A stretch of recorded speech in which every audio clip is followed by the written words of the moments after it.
Going to give the President the first priority now to give us his opening statement. Mr. President, you are recognized.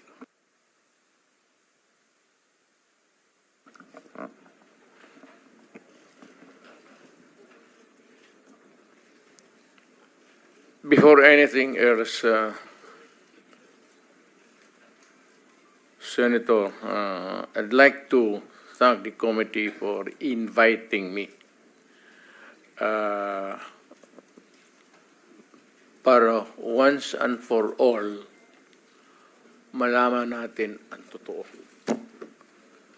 So, I would like to request sa inyo na huwag ninyo akong ituring president or kaibigan. Treat me as a witness and tignan natin kung lalabas yung totoo. So, with your permission, at maraming salamat po sa inyong lahat for inviting me. I'd like to start. My mandate as President of the Republic was to protect the country and the Filipino people. Do not question my policies.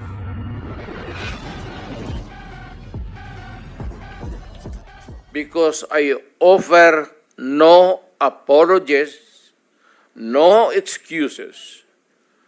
I did what I had to do. And whether you believe it or not, I did it for my country. The war on illegal drugs is not about killing people. It is about protecting the innocent and the defenseless. The war on drugs is about the eradication of illegal substances such as shabu, cocaine, heroin, marijuana, party drugs, and the like, as a menace which ruins people, families, communities, and relationships, and tears apart the social fabric which binds society together in peace, harmony, and brotherhood. It is not unlike slogans which serves as calls for a better future, such as the war on waste, war on corruption, and war against climate change.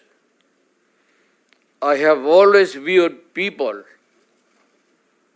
addicted to illegal drugs as victims and patients requiring medical help and not as criminals.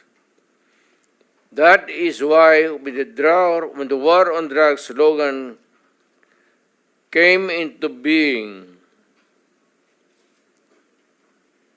coined first as a message to the people of Davao City to stay away from illegal drugs, but at the same time, I had a drug rehabilitation facility constructed in Davao City, a city government expense, manned by Davao City government doctors, psychiatrists, nurses, and health workers, among others, to look after the complete rehabilitation of those addicted to illegal drugs.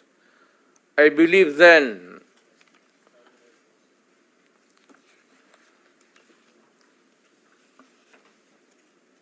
and I still believe now that rehabilitation and not fear of death or incarceration to be the key to the return of the addicted individuals back to the mainstream of a just and forgiving society. But no mistake about it, I hate drugs. I loathe the purveyors, the merchants, and the pushers of this demonizing element. I have not failed to emphasize this from the very day of the campaign when I ran for the presidency in 2016. This was my covenant with the Filipinos who believed in me. And to this day, must still agree with what in government have achieved. It is unfortunate that drug-related crimes are on the rise again. Every day you can read about children being raped, people getting killed and robbed. And just recently, a drug den was raided within the Malacanang complex. This clearly manifests that the purveyors of this menace are back in business.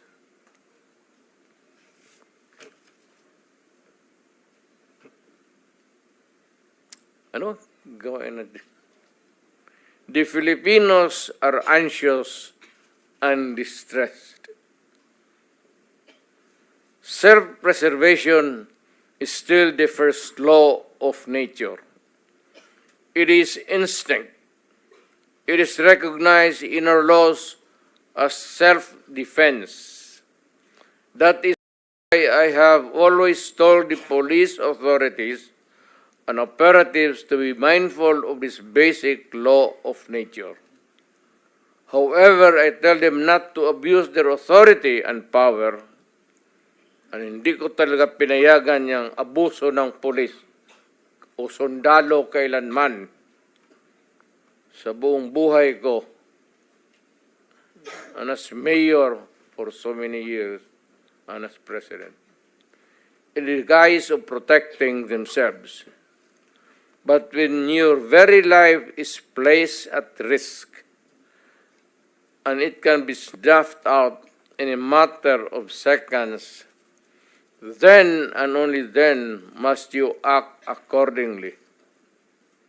Repel the aggression only in self-defense. Alam mo, matagal ako nagturo sa aming bayan sa Police Academy. When I was a prosecutor, to augment my income, noon na bago akong kasal, nagturo ako sa police. Ang sinabi ko talaga sa kanila, when you are arresting a criminal, you are not supposed to request him to surrender. Rather, you have to overcome the resistance. However, pag ayaw, it's the duty of the police is to overcome the resistance kung ayaw mag-surrender. At kung may baril, at kung tingin mo, sabi ko sa mga pulis doon sa academy, mamamatay ka, barilin mo. Barilin mo sa ulo. Patayin mo at least one less criminal in the community. Yun ang utos ko when I was a fiscal and I was a professor doon sa Police Academy. Yun ang turo ko sa kanila. No quarters given, no quarters asked. Criminal ito.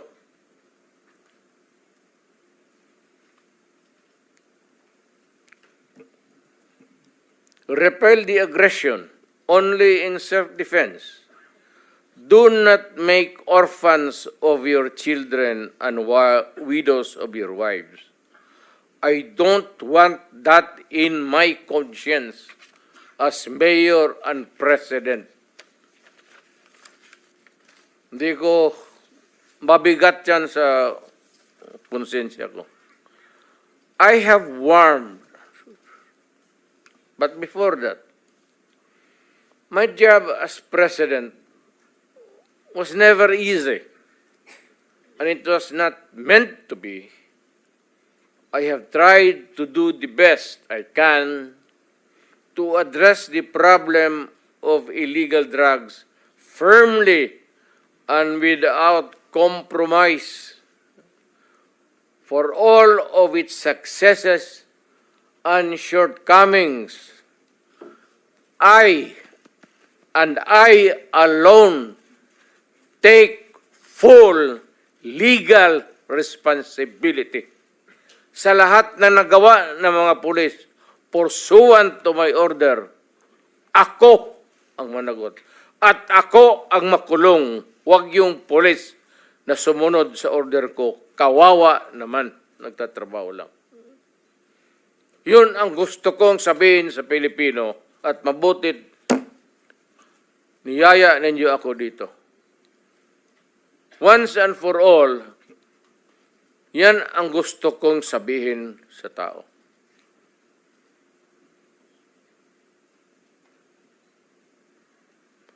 I have warned all of you as your president then and as a private citizen now. Drugs will destroy the Filipino. It will destroy my country. And I will never allow it. Baski ako empleyado sa gobyerno o private citizen, I will do what is necessary to protect my country, my community, at yung mga anak natin. This is a matter of principle. At papagkamatayan ko yan. Maraming salamat. I'm ready to answer your question.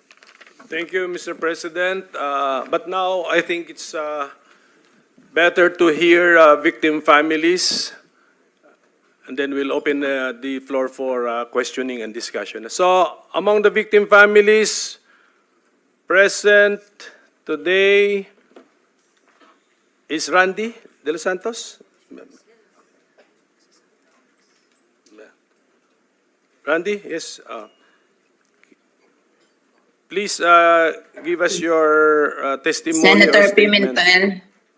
Yes. Senator Pimentel. Yes. I just want to make a manifestation, if you Go will ahead, allow go ahead, me. go ahead. Sorry, Mrs. De Los Santos. Yes, go ahead. Senator Villar. I just want to manifest that the first request to our family when President Duterte became president in 2016 was to build a drug rehabilitation center in Las Piñas. He came to inaugurate the drug rehab center. My only disappointment is that the complaint of the people that it is hard to enter, to be admitted in the drug rehab center. That's all, Mr. President. Thank you, Senator.